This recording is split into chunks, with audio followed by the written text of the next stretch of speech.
Et bienvenue à toutes sur le podcast Prends ce qui te parle. Aujourd'hui, je vais vous parler d'écoute de soi. Mais qu'est-ce que ça veut dire en fait ? Je dois bien vous avouer que je fais partie de ces personnes qui répètent ça à longueur de journée, avec mon métier. Être à l'écoute de soi, soyez à l'écoute de vous. Même dans mes cours de yoga, je répète ça sans arrêt.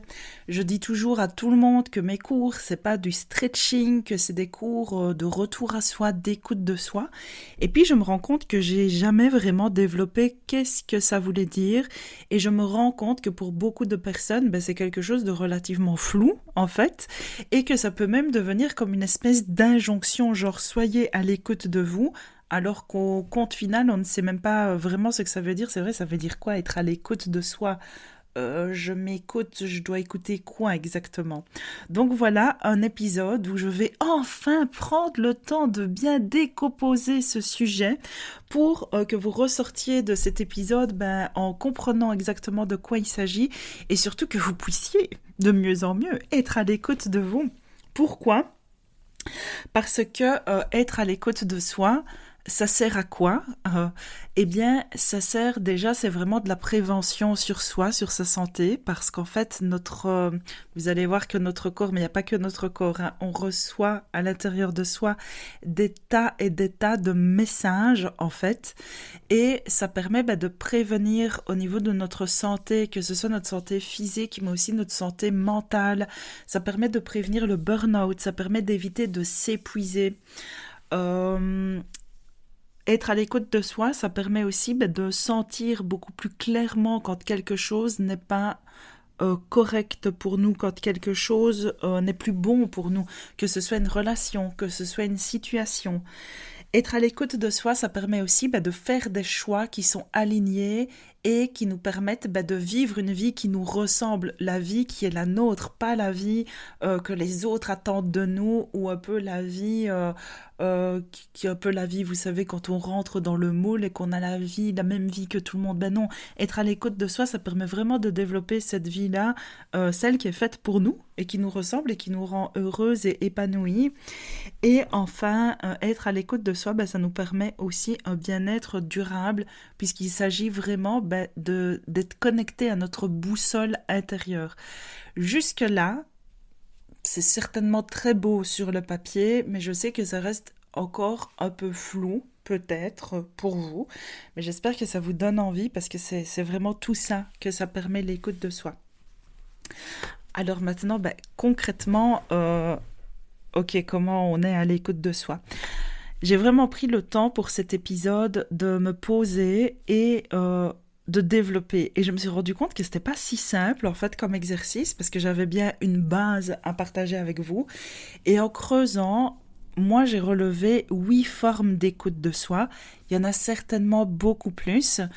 C'est pas exhaustif, c'est pas quelque chose, comment vais-je dire, que vous allez trouver sur internet ou il n'y a pas de consensus, en tout cas à ma connaissance là-dessus. C'est vraiment 8 formes que moi j'ai mis en avant et que j'ai envie de partager avec vous parce que ça fait sens pour moi et je suis sûre que ça va vous aider. Les 8 formes que je relève, la première, c'est vraiment le fait d'être à l'écoute de notre corps. Et là aussi, qu'est-ce que ça veut dire ? On ressent des choses dans notre corps pour une bonne raison. La douleur, c'est un message.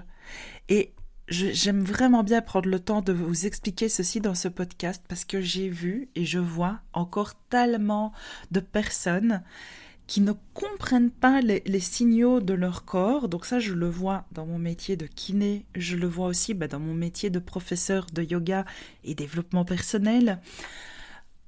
La plupart des personnes veulent rejeter ou combattre la douleur, et ça se comprend puisque c'est quelque chose de très désagréable à ressentir.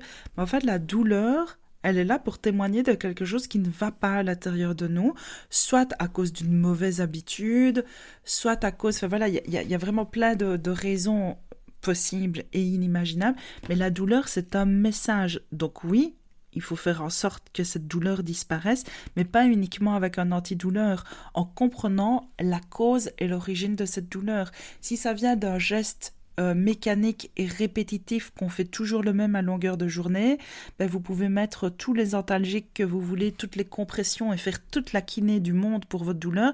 Si vous continuez ce geste au quotidien, vous continuerez à avoir mal. Donc être à l'écoute du corps, c'est vraiment ça, c'est être à l'écoute de la douleur, être à l'écoute des tensions qu'on peut ressentir, être à l'écoute, vous savez, parfois, on a la mâchoire qui se serre, c'est quelque chose qu'on ressent dans notre corps. Se demander, ok, là j'ai ma mâchoire serrée, pourquoi, qu'est-ce qui a déclenché ça? En général, ça ne vient pas tout seul. Et je sais que c'est difficile de faire des liens, parce qu'il y a beaucoup de personnes qui ressentent des choses dans leur corps, mais qui ne comprennent pas l'origine. Tout ça, ça se travaille vraiment, j'y reviendrai après.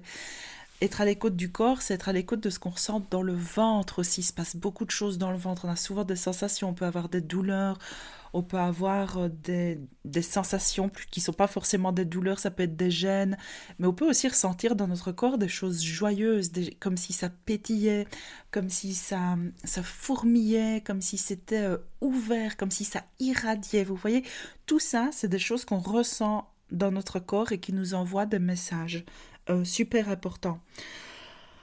Je réfléchis si j'ai rien d'autre à dire ici.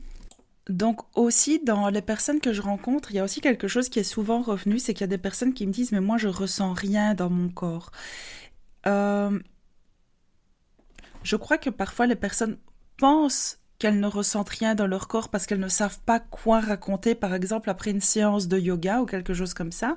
Quand je fais par exemple des cours où j'insiste là-dessus, de dire voilà, aujourd'hui ça y est, à l'écoute du corps, et après je propose un partage de voilà, qu'est-ce que vous avez ressenti. On fait ça justement pour affiner la compréhension de son corps et l'écoute de son corps. Il y a des personnes parfois qui disent mais moi je ne ressens rien. Donc il y a une différence entre le fait de ne rien ressentir de spécial pendant une séance de yoga, parce que parfois tant mieux, hein, si vous ne ressentez rien et qu'il n'y a pas de douleur, c'est ok, mais au quotidien, normalement, il se passe des choses dans le corps tout le temps, en fait, et c'est normal. Maintenant, ça arrive parfois qu'on se coupe justement de ces sensations corporelles, et là, ça peut être dû à un traumatisme, ou ça peut être dû, voilà, il y a plein de raisons possibles avec ça aussi, c'est des choses qui arrivent, mais ça se travaille, vraiment, ça se travaille. Donc ça, c'était la première forme que je voulais vous partager. J'en ai 8 en tout, je ne sais pas si je vous l'ai dit. La deuxième forme d'écoute de soi, c'est l'écoute de ses émotions. Et là aussi, j'adore vraiment prendre le temps de vous parler de ça, parce que ça aussi, mon Dieu, les fausses croyances avec les émotions, un peu comme pour les douleurs et comme pour les sensations désagréables du corps, la plupart des personnes veulent apprendre à ne plus ressentir. Comment faire pour ne plus ressentir de la colère, pour ne plus ressentir de la tristesse? Les gens veulent absolument gérer leurs émotions, et je comprends, dans le fond, ce que ça veut dire, mais nos émotions, ce sont des messagères tellement précieuses, il faut bien comprendre ça. Ressentir des émotions, c'est un cadeau de la vie qui nous indique des choses tellement importantes. Donc les émotions, elles ne sont ni bonnes ni mauvaises. Il y en a qui sont agréables, toutes celles qui découlent de la joie, et toutes les autres, en général, elles sont désagréables. Donc, il y a 5 émotions de base, on va dire, et elles ont toute une fonction. La joie, je vais commencer par celle-ci, elle nous permet de sentir que ce qu'on est en train de vivre, c'est bon et juste pour nous, et que c'est vers ça qu'il faut aller. Ça permet de rassembler, ça permet d'être entouré, et évidemment, il y a une multitude d'émotions qui découlent de la joie, mais on va dire que la joie, c'est l'émotion primaire. Il y a la tristesse. La tristesse, quand on la ressent, elle nous permet de faire un deuil de quelque chose et de libérer. Et il y a plein d'émotions qui découlent de la tristesse, il y a plein d'émotions secondaires, tertiaires, etc. Il y a des émotions mélangées, etc. Mais voilà, il y a la tristesse. La tristesse, elle est importante parce qu'elle nous permet de faire le deuil. Et en fait, je ne sais pas si vous savez, oui, que dans les larmes, quand on analyse une larme au microscope, on voit qu'il y a des hormones du stress qui sont libérées dans les larmes. Donc c'est tellement important de permettre à nos émotions d'être vécues en fait et de se manifester. Et à quel point, justement, donc il y a des hormones de stress qui se libèrent à travers les larmes. Donc vous voyez que c'est pas quelque chose de négatif, c'est vraiment quelque chose qui nous sert qui nous sert pour notre vie, pour toujours revenir dans notre état d'équilibre, en fait. La colère, elle nous montre qu'une de nos limites a été dépassée et elle nous permet de nous mettre en sécurité, en fait. La colère, elle nous permet de nous défendre. Donc vous vous rendez compte que quand on écoute notre colère et qu'on la comprend, à quel point c'est porteur pour nous. C'est pas quelque chose de négatif à combattre, c'est quelque chose à ressentir, à laisser nous traverser et à comprendre quel est son message à ma colère aujourd'hui. La peur, elle nous permet de nous mettre en sécurité. Donc la colère, c'était surtout de nous défendre. Je crois que je vous ai dit vous mettre en sécurité, mais c'est surtout la peur qui nous permet de nous mettre en sécurité. La peur, elle nous permet de voir qu'on est dans quelque chose qui est pas sécurisant pour nous. Et parfois, on ressent de la peur dans des situations qui, au niveau de notre mental, on ne comprend pas très bien. Mais voilà, si vous ressentez de la peur dans votre corps, il y a vraiment quelque chose à aller regarder et à aller comprendre. C'est un message pour vous. Et le dégoût et toutes les émotions qui en découlent, évidemment, ça nous permet de rejeter ce qui n'est pas bon pour nous. Donc physiquement, on comprend tout que si on mange quelque chose qui a un mauvais goût, ça va nous dégoûter, on va le recracher, voire même le vomir. Mais c'est pareil pour les expériences de vie, c'est pareil pour les relations, pour les situations. Vous voyez, quand on ressent comme ça un dégoût, ça veut dire qu'il y a quelque chose qui n'est pas pour nous et que notre être le rejette.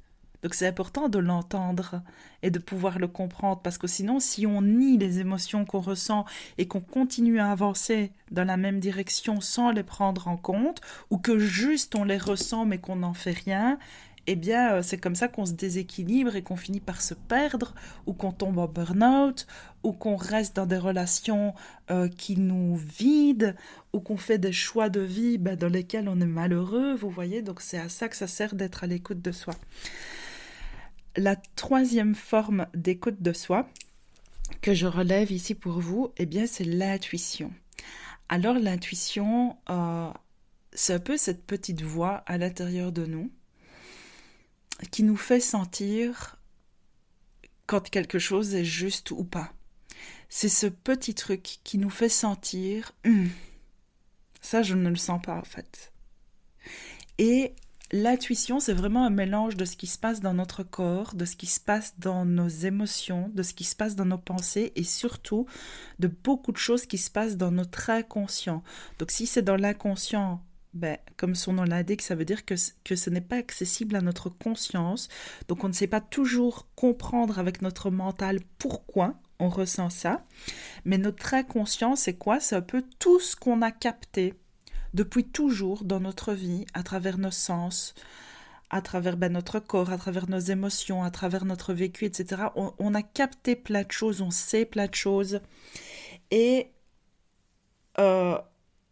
toute cette partie-là à l'intérieur de nous, qu'on n'a pas forcément, dans notre mental, c'est pas quelque chose de clair, c'est pas quelque chose qu'on sait, qu'on saurait définir clairement avec des mots, mais par contre on le sent.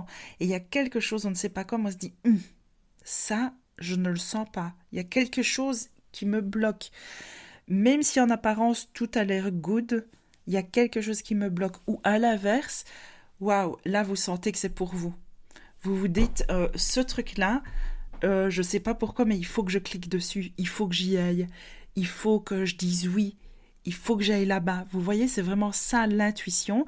Alors, pour moi, c'est pas que de la magie, parce que parfois on voit l'intuition comme un truc très ésotérique, magique. Pour moi, c'est vraiment... j'associe l'intuition beaucoup au mentalisme, en fait. Vous voyez, c'est vraiment le fait de capter des choses. Si c'est par rapport à une personne, ça va même être dans son non-verbal, ça va être dans toutes ces choses-là, où parfois, c'est un peu un tout qui est à l'intérieur de vous qui sait si c'est juste ou pas, si c'est bon ou pas, s'il faut y aller ou pas. Et c'est vraiment une partie très très très intéressante. Je pense que je ferai un jour un épisode de podcast là-dessus, parce que c'est passionnant, c'est vraiment passionnant. Dans le yoga, on parle beaucoup de ça, évidemment, avec le 6e et le 7e chakra. Mais voilà, l'intuition, c'est vraiment une forme d'écoute de soi qui est très importante. Ensuite, la 4e forme d'écoute de soi, les pensées et les croyances. Et ça, Dans le yoga, en tout cas dans les personnes qui viennent à mes cours et tout ça, c'est un truc que j'entends souvent, au début en tout cas. Les personnes après leur cours me disent « Oh, mais je n'ai pas réussi à ne pas penser ». Mais en fait, on ne vous a jamais demandé d'arrêter de penser. Déjà, c'est impossible de ne pas penser. C'est humain, c'est normal. On a, je crois, plus de 72 000 pensées par jour. Et justement, écouter nos pensées, c'est ce qui va faire toute la différence entre le fait de les laisser nous traverser comme ça et être à l'écoute de nos pensées. C'est quoi? C'est justement devenir la spectatrice de nos pensées. Donc, c'est vraiment se dire, tiens, je suis en train de penser à quoi là? Et se rendre compte de nos pensées. Parce qu'en fait, on a, j'ai pas les chiffres en tête, mais je sais que c'est énorme le nombre de pensées récurrentes qu'on a tous les jours. On a 72 000 pensées par jour, et il y a un pourcentage énorme de ces pensées déjà en général qui sont négatives. Ça aussi, c'est très humain. Enfin, voilà, c'est un mécanisme de protection aussi de notre cerveau pour nous mettre en sécurité. On a énormément de pensées négatives et on a énormément de pensées récurrentes, c'est-à-dire que tous les jours, on pense à la même chose. Donc, être à l'écoute de nos pensées et se rendre compte, bah, tiens, c'est quoi mes pensées qui reviennent tout le temps? Ben, ça permet d'en avoir conscience et de pouvoir agir dessus. Parce que si ces pensées, elles sont négatives, ben, elles vont agir comme des saboteurs dans notre vie et elles vont nous empêcher d'avancer vers les choses qui sont justes et saines pour nous. Donc, être à l'écoute de nos pensées et de nos croyances, parce que dans ces pensées, il y a beaucoup de croyances qu'on peut appeler des croyances limitantes. Vous avez certainement déjà entendu ça, ou des croyances limitantes. Il y a aussi un autre mot, là je ne l'ai plus, mais en général on dit des croyances, des fausses croyances, voilà, des fausses croyances. C'est toutes ces pensées, ben, c'est un peu l'auto-saboteur qu'on a à l'intérieur de nous, qui va dire je suis pas capable, les pensées de comparaison, l'autre elle est mieux que moi, et moi j'arrive pas à faire comme ça, et je suis pas belle, et je suis trop comme ceci, et je suis pas assez comme cela. Donc vraiment prendre conscience de ces pensées-là, être à l'écoute de ces pensées-là, c'est ça que ça veut dire, pour pouvoir agir dessus. Mais on va y revenir plus tard. 5e forme d'écoute de soi, les désirs profonds. Comment on sait être à l'écoute de nos désirs profonds? Les désirs profonds, c'est vraiment ce truc. Encore une fois, il y a un mélange, voilà, avec l'intuition, etc. Mais c'est vraiment ce truc, vous sentez que c'est pour vous, vous sentez appelé par quelque chose. Vous savez que quelque chose est un de vos désirs ou un de vos rêves, etc. Quand ça vous donne le sourire, vous sentez une ouverture au niveau du cœur. Par exemple, peut-être que vous avez... oui, donc je vais finir ma phrase parce que je suis déjà en train de partir dans tous les sens, mais... Peut-être que, par exemple, quand vous voyez des publications autour de certains voyages... vous sentez vraiment quelque chose, donc vous le sentez dans votre corps, le cœur qui s'ouvre, par exemple une sensation là au niveau du cœur, dans vos émotions, vous sentez une émotion de joie, et même une émotion, vous savez, un mélange de nostalgie, de joie, un truc un peu qui vous prend là comme ça, voilà. Et bien ça, par exemple, c'est la preuve que c'est un de vos désirs. Les désirs, ils sont propres à chacun, et ça, j'aime bien le répéter aussi. Parce qu'encore une fois, je répète tout le temps la même chose, mais moi je trouve qu'on vit dans une société qui aime bien nous mettre dans des moules, qui aime bien nous mettre dans des boîtes, qu'on est toutes pareilles, qu'on a toutes les mêmes désirs, mais non. On est toutes différentes, on a toutes des désirs très différents. Il y a des personnes, peut-être que leur désir profond, c'est de fonder une famille. Il y en a peut-être que c'est de fonder une famille nombreuse. Il y a des personnes pour qui leur désir profond, c'est de voyager, de faire le tour du monde. Il y en a pour qui c'est de faire un seul voyage. Il y en a pour qui le désir profond, ça peut être des choses très simples comme danser, chanter, faire du théâtre. Je ne sais pas, aller nager toute nue dans un lac, dans la montagne. Ça, c'est mes désirs profonds à moi. Comme ça, vous saurez tout. Mais voilà, vraiment être à l'écoute de vos désirs profonds, même si vous ne savez pas les réaliser tout de suite. Parce que le but, c'est pas de se frustrer, etc. Mais prenez-en conscience. Soyez à l'écoute de vos désirs parce qu'ils vous indiquent ce qui fait du sens pour vous, ce qui vous fait du bien. Et même si tous vos désirs ne peuvent pas devenir peut-être comment vais-je dire, des accomplissements de vie, ou ça peut pas toujours devenir votre métier, mais ça peut devenir des petits rêves à accomplir, ça peut devenir des petits objectifs, ça peut être des petites choses à mettre en place dans votre quotidien. Et voilà, être à l'écoute de ses désirs profonds. Ensuite, être à l'écoute de son énergie. C'est un indicateur précieux. Et oui, comment vous vous sentez après une conversation avec une certaine personne? Est-ce que vous vous sentez rechargé en énergie ou complètement raplapla? Intéressant. Et quand vous avez une autre conversation avec cette personne-là, c'est toujours pareil? Ou est-ce que c'était vraiment le sujet de conversation? Comment vous vous sentez quand vous allez dans certains endroits? Votre énergie, est-ce que ça vous recharge en énergie? Est-ce que ça vous décharge et vous met à plat? Quand vous faites certaines activités, quand vous mangez certains aliments, être à l'écoute de votre énergie et faire des liens de... et bien justement d'être à l'écoute de ce qui vous nourrit en énergie, ce qui vous recharge, et au contraire ce qui vous vide, parce que ça aussi c'est propre à chacun, et c'est un indicateur précieux pour vous dire si vous êtes dans le juste, si vous êtes en train d'avancer dans une voie qui vous fait du bien, qui va vous laisser en santé, qui va vous rendre heureuse, ou est-ce que vous êtes en train d'avancer dans une voie qui est en train de vous vider et de vous tirer un petit peu vers l'épuisement, dans tous les sens du terme en fait. Est-ce que vous êtes en train de vous perdre dans ce que vous êtes en train de faire? L'énergie que vous ressentez en le faisant, c'est un énorme indicateur en fait. Et dit comme ça, je pense que ça paraît très simple. Et au quotidien, c'est pas toujours évident parce que parfois on avance dans notre petite roue du hamster et on ne se rend pas compte qu'on est en train de se vider et on met plus de conscience sur ça. Donc vous voyez, c'est tout ça que ça veut dire être à l'écoute de soi. J'ai encore 2 points à partager avec vous. C'est être à l'écoute de vos valeurs. Et oui, être à l'écoute de vos valeurs parce que, encore une fois, dans certaines situations, si vos valeurs ne sont pas respectées, ça veut dire que ça ne va pas être juste pour vous. Alors, c'est un travail très intéressant. Le travail des valeurs, ça ne se fait pas vraiment comme ça en 2 secondes. C'est vraiment quelque chose qui mérite qui mérite de prendre du temps, qui mérite de faire un vrai travail de développement personnel pour se demander, tiens, quelles sont mes valeurs primaires, mes valeurs secondaires, mes valeurs dans ma vie privée, mes valeurs dans mon travail. Vous voyez, il y a vraiment plein de choses à mettre en avant. Et encore une fois, c'est propre à chaque personne. En général, on dit toujours les valeurs de la générosité, la bienveillance, et c'est des très belles valeurs qui sont très importantes, mais vous avez le droit d'avoir vos valeurs à vous, évidemment. Enfin, c'est plus qu'un droit, c'est juste que c'est comme ça. Et par exemple, si vous avez une valeur de liberté, vous n'allez pas du tout vous sentir bien dans des systèmes très contraignants ou avec beaucoup d'obligations, avec beaucoup de contrats horaires, avec beaucoup de comptes rendus, vous voyez. Donc être à l'écoute de ces valeurs, ça permet vraiment de faire des choix aussi qui sont justes pour soi et de pouvoir poser ses limites quand ça ne nous convient pas.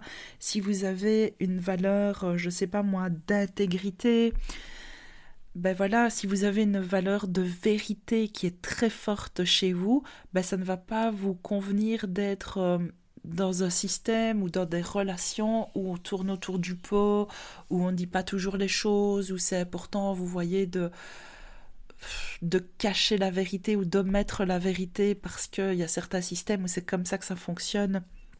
Si vous avez une valeur de cohérence qui prédomine, tout ça c'est vraiment très important, le travail sur les valeurs et être à l'écoute de ces valeurs. Et parfois, dans beaucoup de burn-out que j'ai pu observer, cette notion de valeur, elle revient souvent quand il y a quelque chose qui est souvent revenu dans certaines entreprises avec des personnes qui étaient là depuis de nombreuses années. Elles n'ont jamais fait de burn-out, tout se passait bien, elles kiffaient leur job. Et en fait, souvent, ce qui se passe, c'est qu'il y a un changement de direction et donc il y a un changement de valeur. Et là, les valeurs ne conviennent plus à la personne et la personne tombe en burn-out. Le burn-out, c'est pas une blague, hein, c'est quelque chose de sérieux, de physiologique qui se passe dans le corps. Et donc, les valeurs, elles sont vraiment importantes à être écoutées. Alors bon, je vous balance ça ici dans l'épisode. Je sais qu'il y a tout un travail à faire derrière hein, quand on a un vrai burn-out avec une restructuration du personnel ou de la direction, etc. Mais voilà, être à l'écoute de ces valeurs au quotidien, ça fait partie, à mon sens, des formes d'écoute de soi. Et enfin, la dernière chose que je voulais vous proposer, c'était le fait d'être à l'écoute des cycles. En tant que femme, on a des cycles qui sont très marqués. Quand on est dans notre période de vie où on a nos règles, donc évidemment, voilà, donc c'est la vie adulte, hein, nos cycles de femmes, on ne va pas, être à l'écoute de notre cycle, c'est remarquer qu'il y a vraiment un temps pour tout. Il y a un temps pour lâcher. Hein, concrètement, vous savez c'est quelle période, hein, la période qui lâche, se reposer, laisser aller. Il y a un temps pour, remettre de l'énergie, de l'envie, du désir. Il y a un temps pour l'expansion, pour un petit peu, se dépasser un peu éventuellement si on en a besoin. Ça, c'est vraiment valable dans notre cycle de femme, mais être à l'écoute aussi des cycles de la nature, de la lune.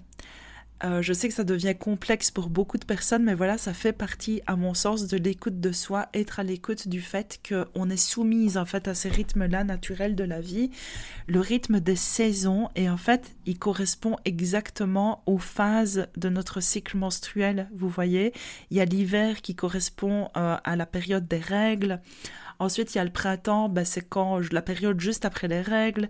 L'été, ça correspond à notre période ovulatoire. Et enfin, l'automne, c'est la période prémenstruelle, en fait, les symptômes prémenstruels. Donc, vous voyez, être à l'écoute de tout ça, ça nous aide tellement à maintenir notre énergie, notre équilibre intérieur. Et aussi, parce que tant que je suis dans les cycles, il y a aussi les cycles de la vie. Donc là, je vous ai parlé de l'âge adulte quand on est réglé.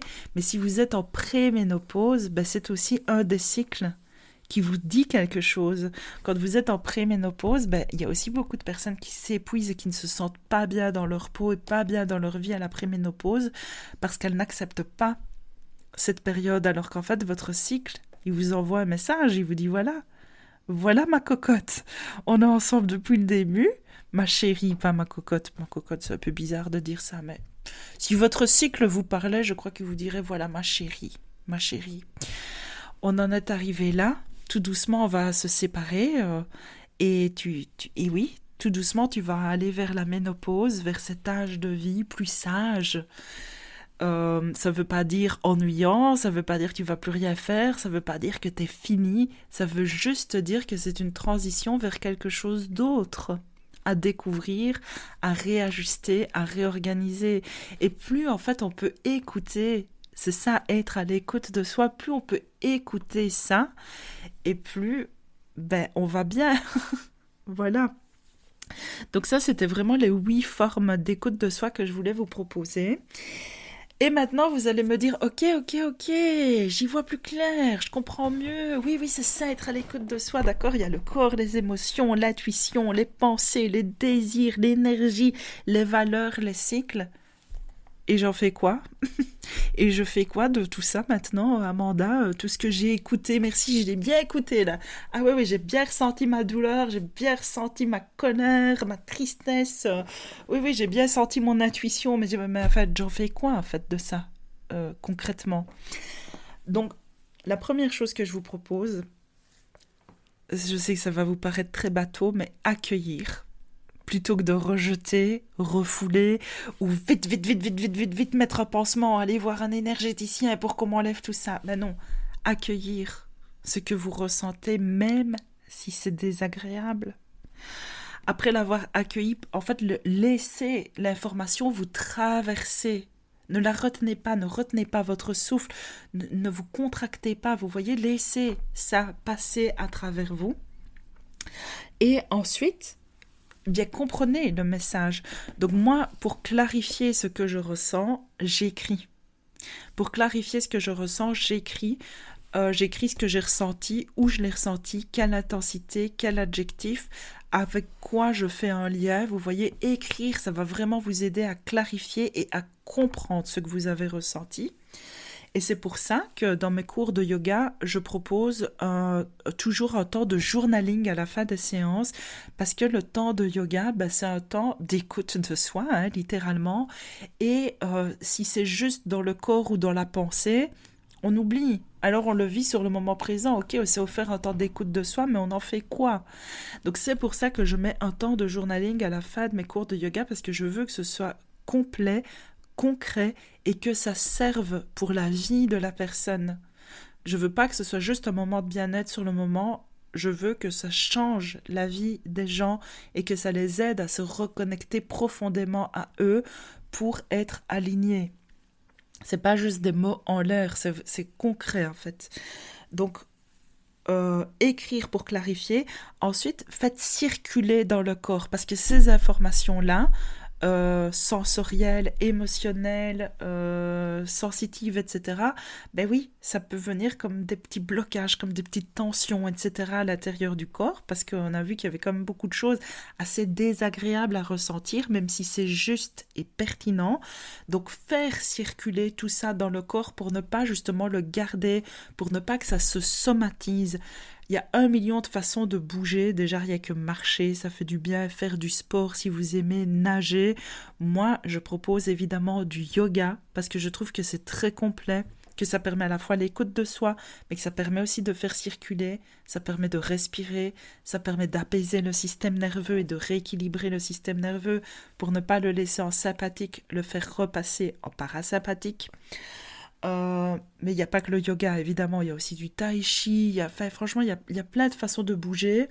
Quand je fais les rituels de saison dans la yourte, on fait toujours aussi à ce moment-là de la danse libre et intuitive. D'ailleurs, j'ai des playlists gratuites pour vous. Je vous mets toujours tous les liens en description de l'épisode, au cas où. J'ai des playlists gratuites où j'ai sélectionné des musiques qui se prêtent bien à ça. Vous mettez la musique à fond, même dans vos écouteurs, et vous laissez votre corps bouger sur la musique. Donc vraiment faire circuler toute cette énergie, tout ce que vous avez ressenti à l'intérieur de vous, une fois que vous l'avez compris, libérez-le par du mouvement, n'importe lequel, pour autant que vous le fassiez. Ensuite, 4e petit point, donc on en fait quoi de ce qu'on a écouté à l'intérieur de soi? Moi, ici, c'est pas vraiment on en fait quoi, mais c'est quand même de mettre en place une hygiène de vie. Ça va vous permettre vraiment, dans ce contexte où vous êtes bien à l'écoute de vous, l'hygiène de vie, elle vient vraiment pour vous soutenir. Donc, une hygiène émotionnelle, ça va être des petites routines en fait à mettre en place le matin pour votre bien-être, le soir.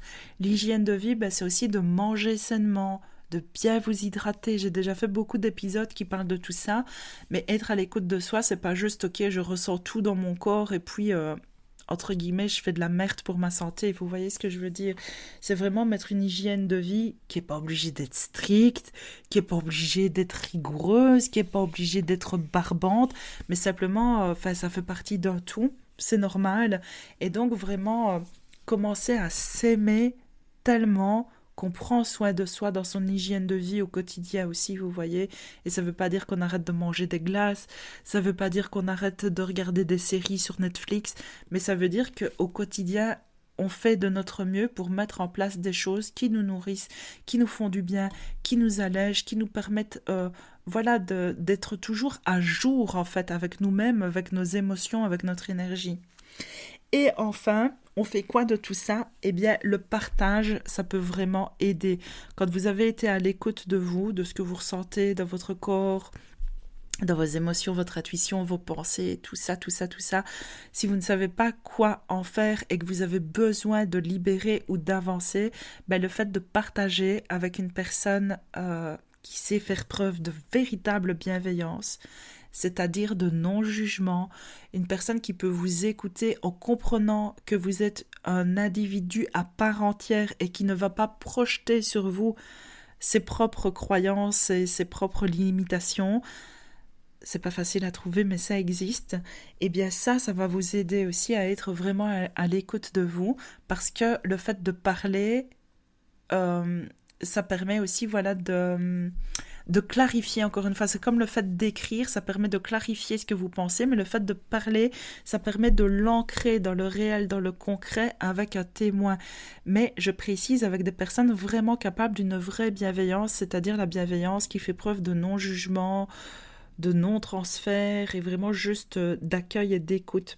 Et c'est aussi pour ça que dans les cours de yoga, après le moment de journaling, il y a un cercle de parole où chaque personne a quelques secondes pour déposer justement ce qu'elle a ressenti dans sa séance de yoga pour que ce soit entendu de façon bienveillante. Et là, moi, je mets un cadre qui est très clair, c'est qu'on n'a pas le droit d'intervenir sur le partage de la personne. Donc on ne va pas la couper pour dire, vous savez, se comparer, oui, moi aussi, j'ai déjà eu ça. Hein, on est nombreuses. Quand je ne suis pas en train de travailler, je fais ça parfois avec mes amis, je m'en veux un peu, parce que je m'en rends compte souvent trop tard, mais voilà, c'est pas grave. Mais on fait souvent ça, on veut se comparer, on dit oui, moi aussi j'ai déjà eu ça, ou on veut donner des conseils, moi à ta place je ferai ceci, je ferai cela. Ben ça n'aide pas. Ça n'aide pas, parce que vraiment, justement, à chaque fois qu'on fait ce genre de truc, que quand quelqu'un nous partage quelque chose de profond, on va absolument lui donner notre solution, et ben en fait, ça coupe la personne d'elle. Parce que ça ne l'aide pas à être à l'écoute de son message à elle. Nos messages viennent de nous, de l'intérieur, et être à l'écoute de soi, c'est ça. Donc, partager, ça peut vous aider à clarifier et à ancrer vos prises de conscience si vous le faites avec les bonnes personnes. Donc, évidemment, voilà, moi je vous ai donné l'exemple du cours de yoga. Vous pouvez peut-être avoir des personnes autour de vous qui font preuve de cette grande bienveillance. C'est aussi possible d'être accompagné parfois par un psychologue, par un thérapeute de votre choix. Voilà, en tout cas, le partage est vraiment important, mais attention, pas avec n'importe qui et pas n'importe comment, parce que justement, c'est important quand on veut être à l'écoute de soi, de se détacher de la vie des autres qui leur appartient, et les réponses des autres ne sont pas toujours les réponses qui sont bonnes et saines pour nous. Et enfin, le plus important, j'ai gardé le plus important pour la fin, c'est d'agir. Prendre une décision, avoir une action. Et c'est vraiment le plus important. D'ailleurs, pour vous dire la vérité, j'ai failli ne pas le dire dans l'épisode de podcast et je viens vite refaire un petit montage pour ajouter ça parce que c'est le plus important et c'est le truc que beaucoup de personnes oublient de faire. Et c'est pour ça qu'il y a tellement de personnes qui restent dans leur tête ou qui restent parfois juste avec les sensations dans le corps, mais il n'y a rien qui bouge dans leur vie. Être à l'écoute de soi, c'est pas juste être à l'écoute pour ressentir, c'est pour faire quelque chose de ce message. Donc vraiment, le dernier point de qu'est-ce que je fais de tout ça, agir, je prends une décision et j'ajuste. Ça peut être changer une habitude, ça peut être mettre un terme à quelque chose, ça peut être postuler quelque part, ça peut être avoir une discussion. En tout cas, il y a quelque chose à faire de ces choses que vous remarquez à l'intérieur de vous, des messages que vous recevez à l'intérieur de vous. C'est vraiment le dernier point hyper important, c'est d'agir. Là, il y a certainement 1 million d'exemples que je pourrais donner, c'est vraiment du cas par cas, et c'est surtout à vous de savoir ce que vous devez en faire. Mais si vous êtes à l'écoute de vous, mais que vous n'en faites rien, le travail est incomplet en fait. Donc c'est déjà bien de remettre de la conscience sur soi, mais après c'est vraiment cette dernière étape qui est importante, c'est j'en fais quoi? J'en fais quoi de ça? De ces choses que j'ai réalisées à l'intérieur de moi? Et ça vous appartient. Donc voilà les filles, ce que je voulais partager avec vous. Ça fait déjà 37 minutes que je parle, j'ai l'impression que ça fait que 5 minutes, tellement j'adore parler de ça. J'avais jamais détaillé à ce point-là finalement c'était quoi être à l'écoute de soi, alors que pour moi c'est la base de mon métier, de tout ce que je vous propose. En guise de conclusion, j'ai envie de vous dire que être à l'écoute de soi, c'est pas un truc que ça y est, j'ai écouté le podcast d'Amanda, j'ai tout compris, aujourd'hui je suis à l'écoute de moi. C'est pas un truc, l'écoute de soi, qu'on acquiert une bonne fois pour toutes. Être à l'écoute de soi, c'est comme pour maintenir son équilibre intérieur, etc. C'est un choix à faire quotidien. Et malheureusement, on peut avoir des périodes de vie où on est bien à l'écoute de soi et ça arrive de se perdre. Désolée de vous le dire, mais en même temps, c'est la vérité. Je pense que c'est important de le dire. Ça m'est arrivé à moi dernièrement. Si vous suivez tous mes épisodes de podcast, vous le savez. C'est pas grave. Quand on s'en rend compte, ben voilà, on remet de la conscience sur ces choses-là. Parce qu'en fait, tout est à l'intérieur de nous. Vraiment, toutes nos réponses sont à l'intérieur de nous. Notre corps sait mieux que quiconque. Et souvent, le corps, il sait avant le reste. Et nos émotions, elles passent dans notre corps. Une émotion, c'est un ressenti qui passe dans le corps, qu'on ressent dans le corps. Une émotion, c'est ça. Donc vraiment, tout est à l'intérieur de vous. Vous savez à l'intérieur de vous ce que vous devez faire, ce qui est bon pour vous. Quels sont vos choix, quels sont vos désirs, qu'est-ce qui est sain pour vous. Si vous êtes à l'écoute de tout ce que je vous ai dit, ben voilà, votre vie va être merveilleuse. Et donc tout ça, ça s'apprend. Donc évidemment, les filles, moi je vous propose, si ça vous parle, si à l'intérieur de vous, vous sentez que ça résonne comme quelque chose de juste, ça y est, les places pour mes cours de yoga pour le cycle annuel de septembre à juin sont ouvertes. Je vous mets tout en description de cet épisode. J'ai 5 groupes en tout. J'en ai 2 le lundi à Neupré, 2 le mercredi à Flémal et un tout nouveau cours qui va voir le jour à Liège, près de Cointe, entre Cointe et Saint-Nicolas, donc les vendredis soirs. Si ça vous parle, si ça vous appelle, si vous avez envie d'être guidé pendant toute une année de façon hebdomadaire, avoir des cours où on va faire un peu de tout ça, en fait, vous voyez, pour vraiment une fois par semaine, prendre ce temps-là pour soi, pour être à l'écoute de tout ce qui se vit en nous, pouvoir avoir un petit temps d'écriture à la fin et un petit temps de parole très bienveillant et très bref, je vous rassure, n'hésitez pas, c'est là pour vous. Dans tous les cas, j'espère que cet épisode vous a plu, qu'il vous a aidé, qu'il a déclenché peut-être des petites choses chez vous, peut-être des envies de mettre un peu plus de conscience sur tout ça. N'hésitez pas à me le dire si c'est le cas. Et je vous retrouve la semaine prochaine avec un nouvel épisode. Et voilà, l'épisode du jour est terminé. S'il t'a plu, n'hésite pas à t'abonner, à liker, mettre des étoiles, un petit commentaire et à partager avec une personne à qui ça ferait du bien. Tu sais, ces petites actions permettent de mieux faire connaître ce podcast et ça me fait très chaud au cœur. Alors je te dis déjà merci, à la semaine prochaine et d'ici là, on se retrouve sur Instagram. Bisous!